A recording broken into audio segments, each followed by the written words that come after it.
बादल देवनाथ जी, आपके लिए तो कह दिया गया, आप तो कभी यूपीए में थे, कभी एनडीए में थे। सीबीआई के नोटिस से बचने के लिए, ईडी से नोटिस से बचने के लिए आपने नरेंद्र मोदी के साथ डील कर लिया और कांग्रेस को नीचा दिखा रहे हैं। आप बताइए, आपका क्या जवाब है?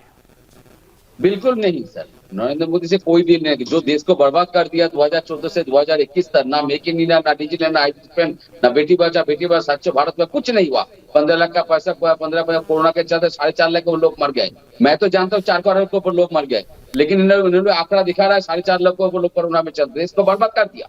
लेकिन मैं जो कहना चाहता हूँ, दीपक जी, दीपक दादा, सुनामी आ रहा है। ममता बनर्जी, ममता दीदी का सुनामी आ रहा है। कांग्रेस को मान लेना चाहिए, इस सुनामी में जो पापी तापी जो जितना है सब सफाई हो जाएगा इस 2024 में। ये सुनामी आ रहा है और मान लेना चाहिए कांग्रेस को। मैं जो कहना चाहता हूँ, दीदी ने एक बार भी नहीं कहा जब मैं प्रधानमंत्री बनूंगी, उन्होंने कहा मैं, मेरा काम है सबको एकजुट करना। वही दीदी कर रही है। और जो काम राहुल गांधी को करना चाहिए वो ट्विटर और फेसबुक में है।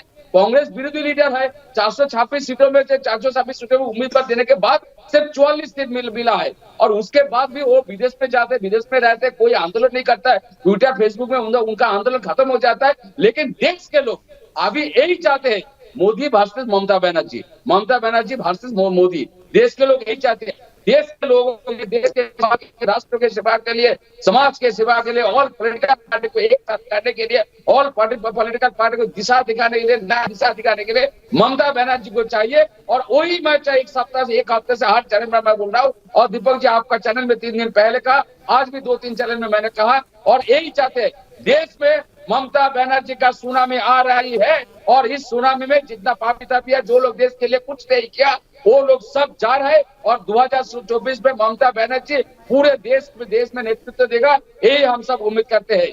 और देश के लोग भी यही चाहते हैं, ममता बनर्जी आए। तहसीन पूनावाला, जवाब दीजिए। ममता बनर्जी की सुनामी में राहुल गांधी बह जाएंगे, बादल देवनाथ ने घोषणा कर दी है। दीपक जी, मैं आपको एक उदाहरण देता हूं। मैं अमेरिका का नागरिक नहीं हूं, ठीक है, लेकिन मैं कहूं अमेरिका एग्जिस्ट ही नहीं करता, तो आप क्या कहोगे? आप कहोगे कि मैं डिल्यूजनल हूं, मुझे बात समझ में नहीं आती। ममता जी, मैं ममता जी के बारे में ऐसी बात नहीं करूंगा, मैं उनकी बहुत रिस्पेक्ट करता हूं। ममता जी यूपीए का हिस्सा ही नहीं है और वो कहती है यूपीए एग्जिस्ट नहीं करता। मतलब अब समझ में ही नहीं आता है ये किस तरह की बात है। और जब कल ममता जी मुंबई में थी, और उनके लिए मैं 2 लाइनें अर्ज करता हूं। तेरी महफिल भी गए, चाहने वाले भी गए, तेरी महफिल भी गए, चाहने वाले भी गए, आकर बैठे ही न थे कि निकाले भी गए। कल ममता जी मुंबई में थी, कांग्रेस का वो कह रही थी कि कांग्रेस समाप्त होगी। उसी वक्त सरदेसाई साहब ने कांग्रेस ज्वाइन कर दिया। वही सरदेसाई साहब जिसके लिए ममता जी ने ट्वीट किया था कि हमारी पार्टी में आ चुके हैं वो। तो ममता जी को ये समझना चाहिए और गणित समझना चाहिए। अब से अब अपनी बात समाप्त करता हूं कि 2024 में 160 ऐसी सीटें होगी जिसमें डायरेक्ट मुकाबला होगा कांग्रेस वर्सेस बीजेपी। ये 160 सीटें कहीं नहीं जा रही, इसमें कांग्रेस वर्सेस बीजेपी का मुकाबला हो रहा है।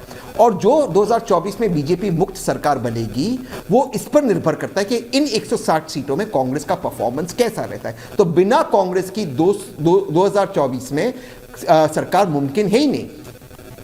बताइए, क्या बिना कांग्रेस के सरकार मुमकिन है? बादल देवनाथ जी, आप कहीं दिन का सपना तो नहीं देख रहे? दिन में सपना देख लिया आपने राइटर्स बिल्डिंग में बैठे बैठे? मैं तो ब्रदर को मैंने बोल दिया पहले, 426 सीटों में 2019 में जिसको 44 सीट मिलता है, 160 सीटों में लड़ने में कोई फायदा नहीं है। जैसे अखिलेश यादव उत्तर प्रदेश में, तेजस्वी यादव बिहार में, और अरविंद केजरीवाल दिल्ली में है, मुंबई में एनसीपी है, शिवसेना भी है, और बहुत सारे पॉलिटिकल पार्टी लीडर है, और भी ममता बनर्जी के साथ आ रहे।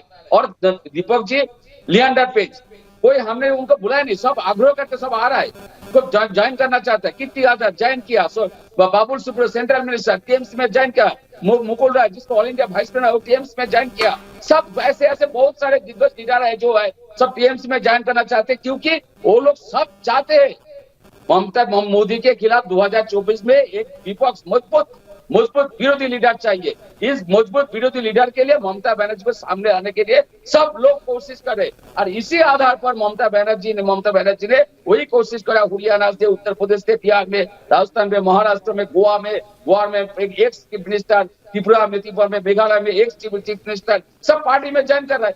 ये लोग तो, हम लोग तो नहीं बुलाए, लेकिन ये लोग चाहते, सब चाहते ममता बनर्जी सामने आए अरे भाई, और मोदी के इंडिया खिलाफ और ममता बंगाल बनर्जी में लड़ाई फर्क है। करे, क्योंकि ये लोग सब जानते हैं हाँ। ममता बनर्जी पूरे देश के अंदर नहीं, जितना बंगाल स्टेप की है, राजनीति वही और सेंट्रल देश की गवर्नमेंट, वही राजनीति सेंट्रल अलग है, बीजेपी, बादल दा। बार बार दीपक जी, ममता मुझे एक दीदी लाइन को चाहिए। सर्टिफिकेट दिया एक है, लाइन चाहिए 20-25 परियोजना को सर्टिफिकेट दिया। ममता बनर्जी पूरे देश के अंदर सबका अच्छा काम किया बंगाल में, और वही सेंट्रल गवर्नमेंट बार बार पीछे है।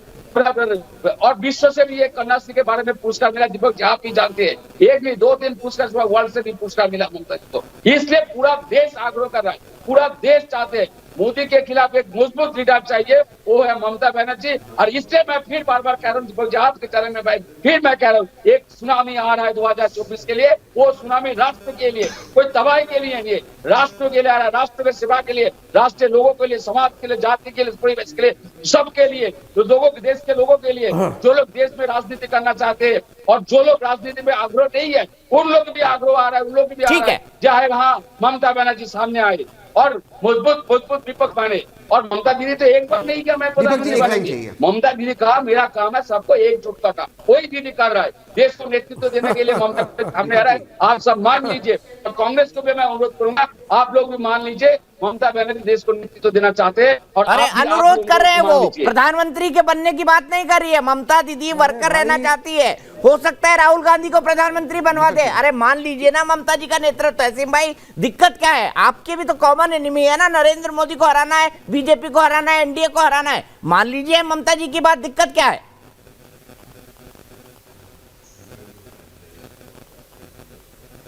सर सबसे पहली बात, बीजेपी को हराना नहीं, देश को बचाना, इसमें बड़ा अंतर है।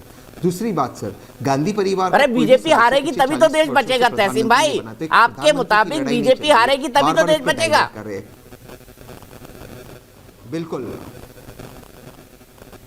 बिल्कुल सर, ये बात वही तो बादल दादा चाहते हैं। बीजेपी के साथ सिर्फ एक ही पार्टी जिसने कभी समझौता नहीं किया, और कांग्रेस। बाकी जी सर, उसी पर मैं आ रहा हूं। बीजेपी के साथ एक ही पार्टी है, एक ही राजनीतिक दल है जिसने कभी भी उसके साथ कॉम्प्रोमाइज नहीं किया, वो है कांग्रेस। बाकी जितने भी राजनीतिक दल है, कभी ना कभी उन्होंने बीजेपी के साथ बिजनेस किया है, सिवाय कांग्रेस के, इसलिए भरोसा कांग्रेस पर है। लेकिन साहब देखिए, बात मैंने आपके शो में क्या की, 160 सीटों की बात की 10 सूबों में, जहां डायरेक्ट फाइट है कांग्रेस वर्सेस बीजेपी। ये बात क्या कर रहे हैं, हमारे पास लिएंडर पेस आ गया, हमने 40 लाभ हम जीत रहे, 30 लाभ हम जीत रहे, बात वो नहीं है। गणित क्या कहता है, हमें गणित पर ध्यान देना चाहिए। गणित ये दिखाता है 10 राज्यों में 160 सीटों पे कांग्रेस वर्सेस बीजेपी। मैं इसमें केरल नहीं गिन रहा हूं, तमिलनाडु नहीं गिन रहा हूं, उत्तर प्रदेश नहीं गिन रहा हूं, क्योंकि इन राज्यों में, केरल तमिलनाडु में बीजेपी नहीं है, उत्तर प्रदेश में कांग्रेस इतनी मजबूत नहीं। मैं 160 सीट डायरेक्ट गिन रहा हूं। अब अगर बीजेपी को हराना है, यानी कि इन 160 सीटों में कांग्रेस का परफॉर्मेंस अच्छा है, बिना कांग्रेस के 2024 में सरकार कैसी बनेगी, ये मुझे गणित सिखा दे, मैं यहां पर अपनी बात को खत्म कर देता हूं।